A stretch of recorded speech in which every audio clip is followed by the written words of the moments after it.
Hello मेरे प्यारे बच्चों, तो आप सभी का आपके अपने यूट्यूब चैनल मिशन 2 पे आप लोगों का स्वागत है।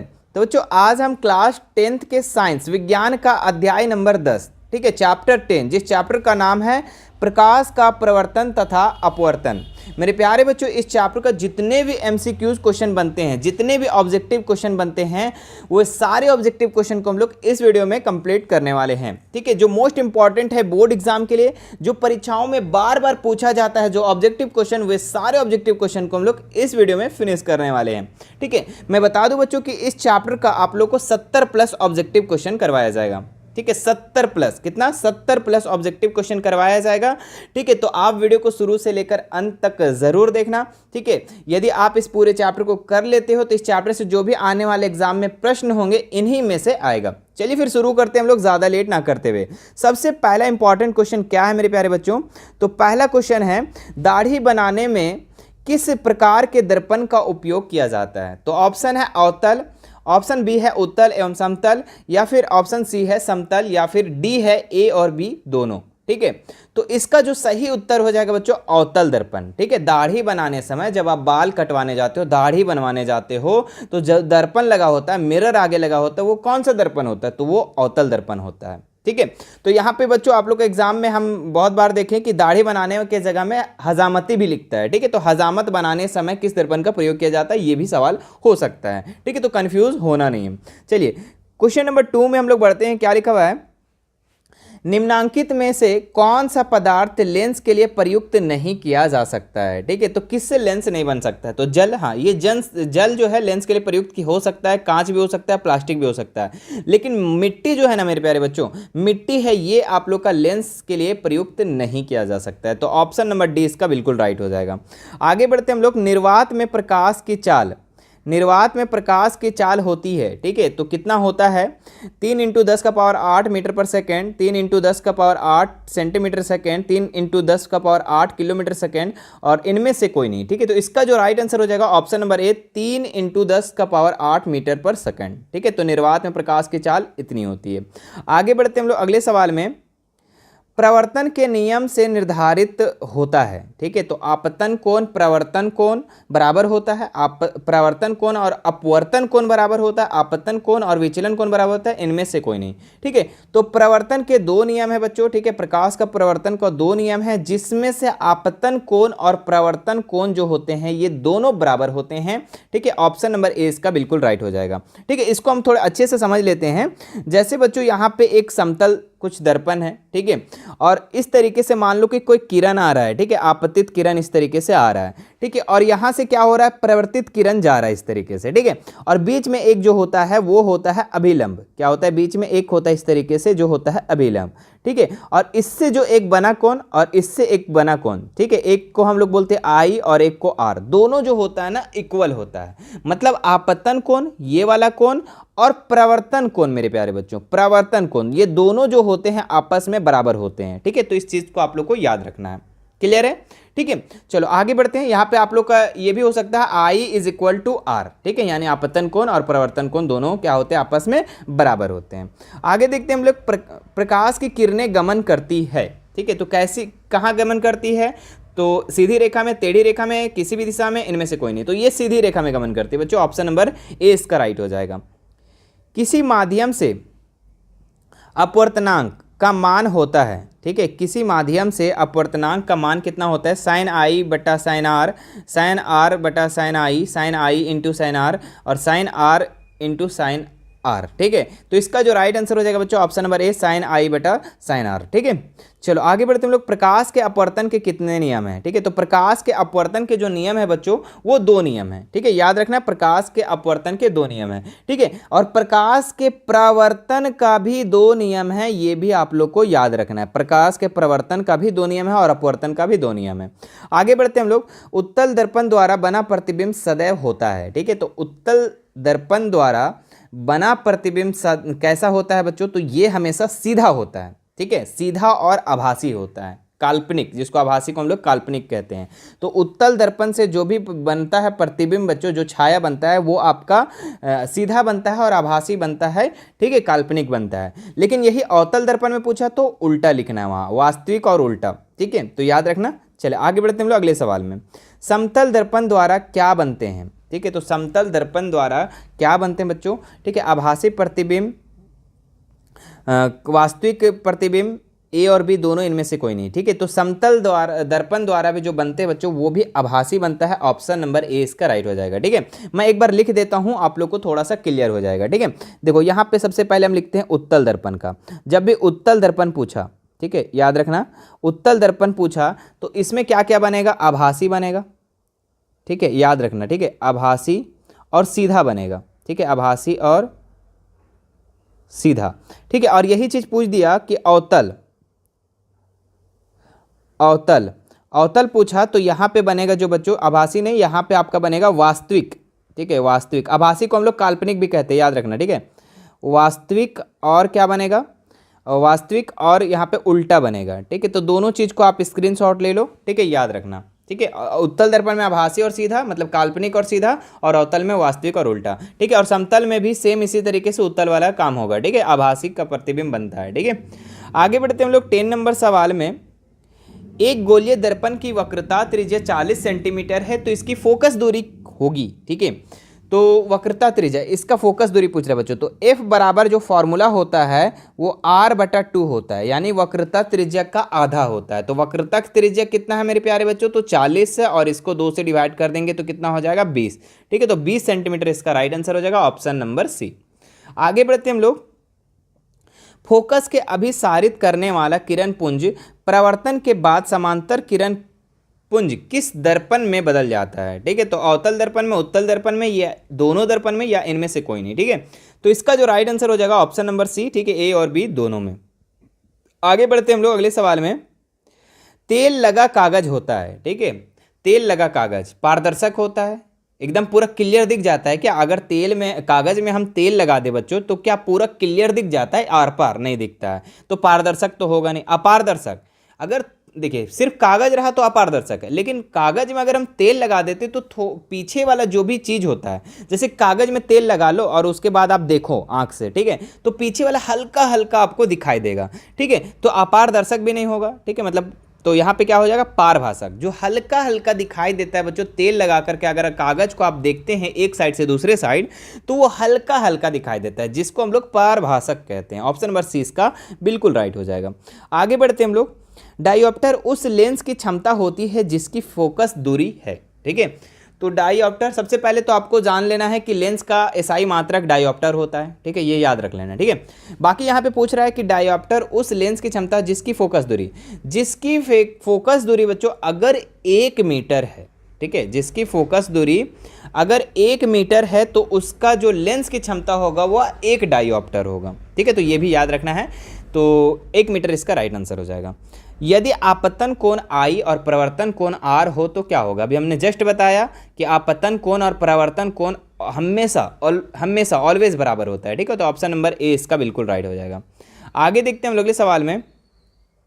किसी बिंब का वास्तविक तथा समान साइज का प्रतिबिंब प्राप्त करने के लिए बिंब को उत्तल दर्पण के सामने रखना होगा। ठीक है, तो किसी बिंब को अगर हम समान साइज में हम चाहते हैं, ठीक है, तो किस में रखना पड़ेगा? और उत्तल दर्पण बोल रहा है, तो उत्तल दर्पण होता कैसे? सबसे पहले उसको ड्रॉ कर लो। तो ये होता है बच्चों उत्तल दर्पण, जिसके अंदर का पृष्ठ क्या होता है? कलर क्या वो होता है। ठीक है, थोड़ा अच्छे से नहीं बन रहा है, कोई बात नहीं। ठीक है, अब यहाँ पे कहाँ पे आप रखोगे, कहाँ पे आप रखोगे कि जो दर्पण है मेरे प्यारे बच्चों, जो वस्तु है वो समान साइज का बनेगा। तो हम देखिए यहाँ पे इस तरीके से होता है। ठीक है, ये होता है मुख्य अक्ष, है ना, मुख्य अक्ष वाले लाइन हो गया। ये यहाँ पे एफ होता है और यहाँ पे होता है सी, जिसको हम लोग 2F के नाम से भी जानते हैं। ठीक है, सी को हम लोग 2F के नाम से जानते हैं। तो अगर हम वस्तु को बच्चों 2F के सामने रखते हैं, ठीक है, अगर हम वस्तु को 2F के सामने रखते हैं तो इसका जो बिंब बनेगा ना वो हमेशा समान साइज का बनेगा। ठीक है, ये यहाँ से जाएगा यहाँ, फिर यहाँ से कट करके ऐसे आएगा, और जो बनेगा बिंब जो बनेगा ये बनेगा आपका समान साइज का बनेगा, भले ही उल्टा बनेगा ये, लेकिन समान बनेगा। ठीक है, तो इसका जो राइट आंसर हो जाएगा मेरे प्यारे बच्चों वो हो जाएगा 2F पर, ऑप्शन नंबर सी। आगे बढ़ते हम लोग 16 नंबर सवाल। मोटर गाड़ी के हेडलाइट किस दर्पण का प्रयोग होता है? मतलब कि हेडलाइट में, जैसे देखिए यहाँ पे जो आप मोटर गाड़ी देख रहे हो इसको हम थोड़ा बड़ा करके दिखा दे रहे हैं। ठीक है, ध्यान देना आप लोग कि ये मोटर गाड़ी है, ठीक है, ये गाड़ी है, आप तो बाइक चलाते होगे। हेडलाइट इसको कहते हैं, ठीक है, और हेडलाइट इसको कहते हैं। और इसको जो आप देख रहे हैं यहाँ पे जो दो मिरर लगा हुआ है, दो आईना लगा हुआ है, ये इसको हम लोग साइड मिरर कहते हैं। किस क्या कहते हैं? इसको साइड मिरर कहते हैं और इसको हेडलाइट कहते हैं, ठीक है। अब यहाँ पे पूछ रहा है कि हेडलाइट में कौन सा दर्पण होता है। तो हेडलाइट में मेरे प्यारे बच्चों वो अवतल दर्पण होता है, याद रखना, ठीक है।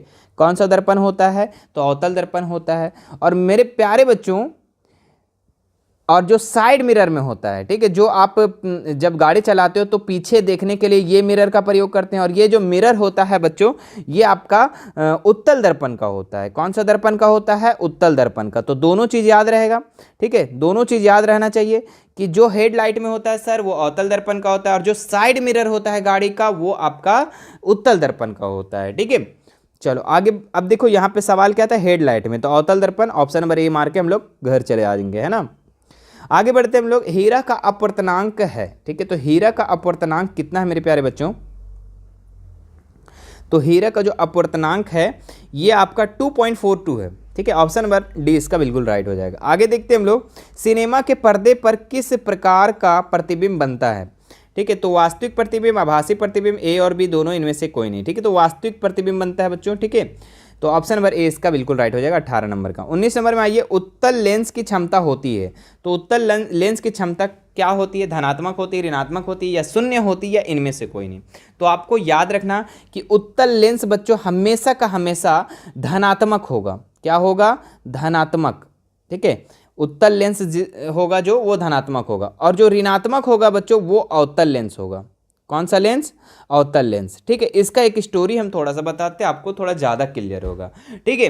देखो बच्चों, देखो बहुत सारे स्टूडेंट लोग को क्या है कि चश्मा लग जाता है, जैसे मेरा भी लग गया है, ठीक है। तो जिसको नज़दीक का दिखाई देता है, दूर का नहीं दिखाई देता, किसी को नज़दीक का दूर का दिखाई देता है, नज़दीक का नहीं दिखाई देता है, ठीक है। तो इस तरीके से होता है। तो जिसका उत्तल लेंस लगा होता है बच्चों, ठीक है, जिसका आँख में, जिसका चश्मा में उत्तल लेंस लगा होता है, ठीक है, उसका जो ये नंबर देखेंगे तो वो धनात्मक होगा, प्लस पॉइंट होगा, ठीक है, याद रखना। और जिसका अवतल लेंस लगा हुआ रहता है उसका जो उसका नंबर होता है चश्मा का, वो आपका ऋणात्मक में होता है, माइनस में, ठीक है। तो मुझे तो बच्चों माइनस में है, ठीक है, यानी मुझे दूर वाले क्लियर नहीं दिखाई देता। इसका मतलब कि हम जो है अवतल दर्पण का प्रयोग कर रहे हैं, और दर्पण बोल देते हैं, सॉरी, अवतल लेंस का प्रयोग कर रहे हैं, और मेरा जो नंबर आता है ना जब भी हम चेक करवाते हैं तो वो माइनस में होता है, ठीक है। तो ये माइनस में होता है, जिसको अवतल दर्पण, अवतल लेंस जो चश्मा यूज करता है, और जो उत्तल लेंस का जो चश्मा का यूज करता है उसका जो नंबर आएगा वो पॉजिटिव आएगा, ठीक है। तो अब उम्मीद है कि क्लियर आपको हो गया होगा, ठीक है। आगे बढ़ते हैं हम लोग अगले सवाल में। 2 डायोप्टर, ठीक है, 2D क्षमता वाले लेंस की फोकस दूरी है, ठीक है। तो इसका एक फॉर्मूला होता है बच्चों कि P बराबर 1/f, ठीक है, जिसका P यहाँ पे दे दिया गया है और फोकस दूरी निकालने बोल रहा है, ठीक है। अगर हम F को इधर कर देते हैं तो क्या हो जाएगा? 1/P हो जाएगा, ठीक है। और इस पर पुट कर देंगे तो हमारा क्या हो जाएगा? 1 यहाँ पे देखिए मीटर में, यहाँ सेंटीमीटर में दिया हुआ है, और हमारा जो 1/1 जो दिया हुआ रहता है ये मीटर में, तो इसको हम सेंटीमीटर में करने के लिए 100 कर देंगे। और P कितना दिया हुआ बच्चों? P 2 दिया हुआ है, ठीक है। देखिए 2 डायोप्टर 2 दिया हुआ है, तो ये कितना हो जाएगा? 50। तो इसका राइट आंसर हो जाएगा 50 सेंटीमीटर, ठीक है। आपको फॉर्मूला बस याद रखना, P बराबर 1/f होता है। जब F निकालने बोलेगा तो P को इधर कर देना, और P को निकालने रहा तो F को इधर कर देना, ठीक है। आगे बढ़ते हैं हम लोग, 50 इसका राइट आंसर हो जाएगा, ठीक है, ऑप्शन नंबर ए। लेंस की क्षमता के सही मात्रक क्या होगा? अभी हमने जस्ट बताया, डायोप्टर होता है, ठीक है। जब भी आप चश्मा चेक करवाओगे ना, अपने आँख का चेक करवाओगे, तो अगर किसी का आँख खराब है तो उसका जो नंबर मिलता है वो डायोप्टर में मिलता है, ठीक है। आगे देखिए, उत्तल लेंस में जब बिंब फोकस एवं लेंस के बीच रखी जाती है तब प्रतिबिंब बनता है। तो कैसा बनता है बच्चों? ठीक है, फोकस और लेंस के बीच जब रखा जाता है तो काल्पनिक और सीधा, काल्पनिक और उल्टा, वास्तविक और उल्टा, वास्तविक और सीधा, ठीक है। तो सबसे पहले देखो बच्चों कि काल्पनिक बनेगा तो उल्टा नहीं बनेगा, ये ऑप्शन कट गया, ठीक है। और वास्तविक बनेगा तो सीधा नहीं बनेगा, वास्तविक के साथ हमेशा उल्टा बनेगा और काल्पनिक के साथ हमेशा सीधा बनेगा। अब ए और बी में यहाँ पे 2 ऑप्शन आ गया, ठीक है। तो इसका जो राइट आंसर हो जाएगा बच्चों ए नंबर, ठीक है, काल्पनिक और सीधा। ठीक है, आप लोगों को हमने पहले बताया उत्तल लेंस में जो भी बिंब बनता है लगभग का लगभग आपका काल्पनिक बनता है, आभासी बनता है, आभासी, और उसके साथ क्या होता है, सीधा होता है। ठीक है, तो ऑप्शन कटिंग करना सीख गए हैं कि कैसे ऑप्शन कटता है। ठीक है, काल्पनिक के साथ कभी उल्टा नहीं लगेगा, काल्पनिक के साथ हमेशा सीधा लगेगा, वास्तविक के साथ हमेशा उल्टा लगेगा, कभी सीधा नहीं लगेगा। ठीक है, आगे बढ़ते हम लोग। किसी लेंस के प्रकाशी के केंद्र से होकर गुजरने वाली किरणें के पथ में अपवर्तन के बाद क्या होता है। ठीक है, तो किसी लेंस के प्रकाशीय केंद्र से होकर गुजरने वाली किरणों का जो पथ होता है बच्चों, वो हमेशा विचलन नहीं होता है, वो सीधा जाता है। जैसे कि मान लो कि ये आपका दर्पण है या लेंस है, कुछ भी है, दर्पण है मान लो, ठीक है, और इस चलो लेंस बना देते हैं। ठीक है, और ये होता है प्रकाशिक केंद्र। ठीक है, यहाँ से जो भी रेखा गुजरेगी वो सीधा होगा, ऐसा नहीं कि यहाँ आया और ऐसे चला गया, ऐसा टेढ़ा नहीं होगा। ठीक है, जो भी यहाँ से गुजरेगा वो आपका सीधा गुजरेगा। ठीक है, प्रकाशिक केंद्र यही होता है, बीच वाला, और इससे जो भी रेखा गुजरेगा, वो किरण जो गुजरेगा वो हमेशा सीधा गुजरेगा, चाहे वो उत्तल दर्पण हो चाहे वो अवतल दर्पण हो, याद रखना। तो ये विचलन नहीं होता है, ऑप्शन नंबर ए इसका राइट हो जाएगा। प्रकाशिक माध्यम कितने प्रकार के होते हैं। ठीक है, तो प्रकाशिक माध्यम कितने प्रकार के होते हैं बच्चों, तो दो प्रकार के होते हैं। कितने प्रकार के, दो प्रकार के, एक पारदर्शक प्रकाशिक माध्यम और एक अपारदर्शक प्रकाशिक माध्यम। ठीक है, तो याद रखना है। आगे बढ़ते हैं हम लोग। माध्यम बदलने पर प्रकाश का वेग का बदलना है कहलाता है, क्या कहलाता है। तो माध्यम अगर बदलते हैं, मान लो कि यहाँ पानी है, ठीक है, मान लो कि ये क्या है, पानी है, ठीक है, और यहाँ मान लो कि एक शीशा है, शीशा से हम यहाँ पे एक टॉर्च जलाए, यहाँ पे शीशा आया, ठीक है, और शीशा से क्रॉस करके जो रेखा है वो पानी में चला गया, पानी से फिर ऐसे चल गया, मतलब कि यहाँ वेग जो होता है चेंज हो जाता है। क्योंकि आपको पता है कि जो निर्वात में सबसे ज़्यादा प्रकाश चलता है, ठीक है, और उसके बाद कांच में धीरे हो जाता है, फिर जल में और धीरे हो जाता है। तो इस तरीके से वेग का बदलना जो होता है बच्चों, वो अपवर्तन कहलाता है। ऑप्शन नंबर बी इसका राइट हो जाएगा, है ना। 25 का जो बी हो जाएगा, आवर्तन लिखा हुआ है ना, तो अपवर्तन इसका राइट आंसर हो जाएगा। ठीक है, प्रकाश के अपवर्तन के कारण क्या होता है कि अगर माध्यम को हम चेंज कर दें तो प्रकाश की चाल भी चेंज हो जाएगी, प्रकाश का वेग भी चेंज हो जाएगी। आगे बढ़ते लोग। पानी में डाली गई छड़ी टेढ़ी दिखती है, इसका कारण क्या है, तो अपवर्तन के कारण दिखता है। ठीक है, आगे बढ़ते हम लोग। पानी से भरी बाल्टी की गहराई कम दिखती है, क्योंकि इसका कारण है, इसका कारण अपवर्तन ही है। ठीक है, अपवर्तन, ऑप्शन नंबर ए इसका राइट हो जाएगा। किस दर्पण का दृष्टि सबसे बड़ा होता है। ठीक है, तो दो दर्पण है, एक उत्तल दर्पण, एक अवतल दर्पण। ठीक है, दोनों दर्पण में सबसे ज़्यादा दृष्टि जो क्षेत्र होता है वो उत्तल का होता है। ठीक है, शुरू में ही बताए थे बच्चों आप लोग को कि जो गाड़ी के साइड मिरर में होता है, जो गाड़ी होता है, गाड़ी के जो साइड मिरर में जो दर्पण होता है वो उत्तल दर्पण होता है, और वो दृष्टि क्षेत्र लेता है। क्यों, क्योंकि देखो उतना बड़ा बड़ा बस जो आता है, मान लो कि आप गाड़ी चला रहे हो, ठीक है, बैठ के गाड़ी चला रहे हो, और ये साइड मिरर है, तो गाड़ी चला रहे हो बच्चों, तो ये जो साइड मिरर से आप जो देख रहे हो वो कितना बड़ा बस जो है एक छोटा सा मिरर में समा जाता है, इसलिए इसका जो क्षेत्र होता है ना वो काफ़ी बड़ा होता है।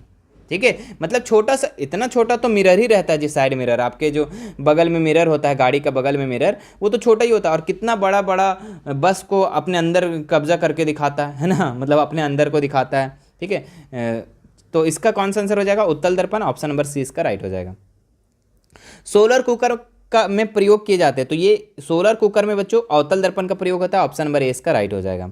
निम्नलिखित में से प्रकाशिक माध्यम कौन है। ठीक है, तो लकड़ी नहीं, ये तो नहीं है, शीशा, हाँ सर ये है, तो ऑप्शन नंबर बी इसका राइट हो जाएगा। लोहा नहीं है, तांबा नहीं है, लेकिन शीशा जो है ये प्रकाशिक माध्यम है। ठीक है, एक साइड से दूसरे साइड पार हो सकता है।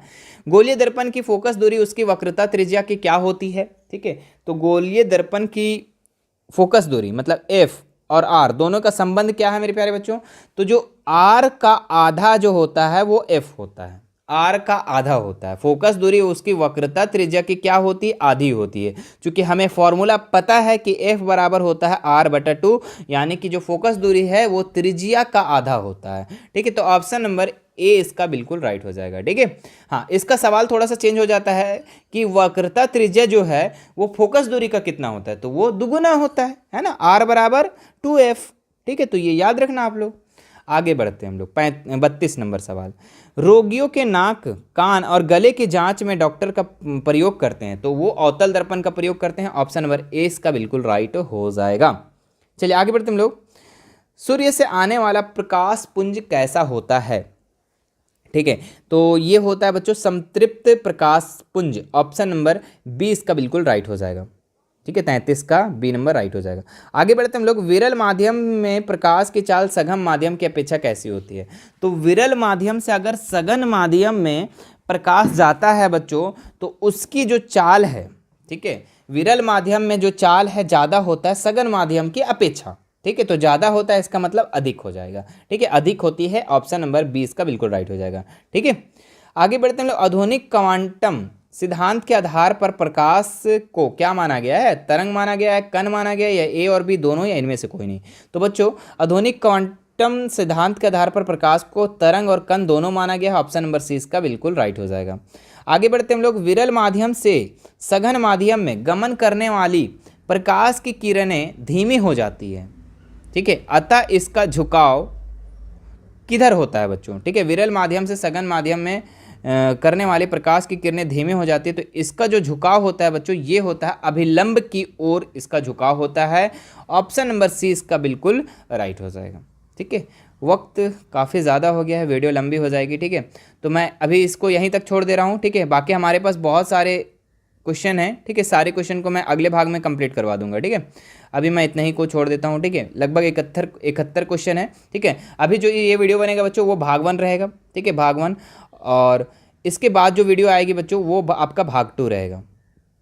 ठीक है, तो आप भाग 2 भी ज़रूर देखना। ठीक है, भाग 2 को देखने के लिए, ठीक है, समय पर आपके पास नोटिफिकेशन आने के लिए अगर हमारे चैनल को सब्सक्राइब नहीं किए हैं तो सब्सक्राइब करके घंटी ज़रूर दबा देना। ठीक है, आप सब्सक्राइब जैसे करोगे तो वहाँ पे घंटी का ऑप्शन आएगा। ठीक है, वही को आपको उसमें क्लिक कर देना है। ठीक है, तब आपके पास जो भी हमारे नई वीडियो आएगी, ठीक है, आपके एग्ज़ाम के प्रिपरेशन के रिगार्डिंग या फिर कोई न्यूज़ के रिगार्डिंग, ठीक है, तो वो सारे अपडेट आपको मिल जाएंगे। ठीक है, और बच्चों आप लोग को सारे चैप्टर को अगर देखना चाहते हैं, ठीक है, तो लिंक मैं डिस्क्रिप्शन में डाल दे रहा हूँ। इसके लिए एक अलग सा प्लेलिस्ट बना दिए हैं। ठीक है, डिस्क्रिप्शन में प्लेलिस्ट मिल जाएगा, या फिर आप हमारे चैनल पे विजिट कर सकते हैं, वहाँ पे प्लेलिस्ट बना हुआ है। प्लेलिस्ट में आप जाकर देख सकते हैं, साइंस, मैथ्स, सोशल साइंस, जो भी आपको देखना है ऑब्जेक्टिव क्वेश्चन वो आप देख सकते हैं। ठीक है, मैथ का तो आप लोग को सॉल्यूशन के साथ आप लोग का डाला गया है, तो आप मैथ को भी बढ़िया से कंप्लीट कर सकते हैं। ठीक है, और हमसे जुड़ने के लिए बच्चों हमारे इंस्टाग्राम, टेलीग्राम, व्हाट्सअप का लिंक जो है डिस्क्रिप्शन में दिया हुआ है, वहाँ से आप जुड़ सकते हैं। ठीक है, बाकी अपडेट पाने के लिए। और यदि मेरे प्यारे बच्चों इस पूरे PDF को अगर आप डाउनलोड करना चाहते हैं तो मैं लिंक है जो डिस्क्रिप्शन में दे दूंगा। ठीक है, वहाँ से आप लोग इसको पूरा डाउनलोड कर सकते हैं, एक छोटी सी रकम को देकर हेल्प करके। ठीक है, तो आप वहाँ से आप लोग इस पूरे को डाउनलोड कर सकते हैं। प्रत्येक चैप्टर का आपका PDF मिल जाएगा। ठीक है, आपको डिस्क्रिप्शन में, वहाँ से आप लोग डाउनलोड कर सकते हैं। ठीक है, या फिर आप हमारे मिशन 2 के स्टोर पे जा सकते हो, वहाँ पे जितने भी PDF हैं आपको वहीं से सब सारे के सारे मिल जाएंगे। ठीक है, डाउनलोड वहाँ से आप लोग कर सकते हैं। ठीक है, कोई दिक्कत वाली बात नहीं है। बाकी कोई भी दिक्कत होती है आप हमें व्हाट्सअप में मैसेज कर सकते हैं। ठीक है, व्हाट्सअप में मैसेज कीजिए मुझे, वहाँ से मैं आप लोग को इसको कैसे डाउनलोड करना है वो आप लोग को बता देंगे। ठीक है, चलिए मिलते हैं नेक्स्ट वीडियो में। Thank you so much.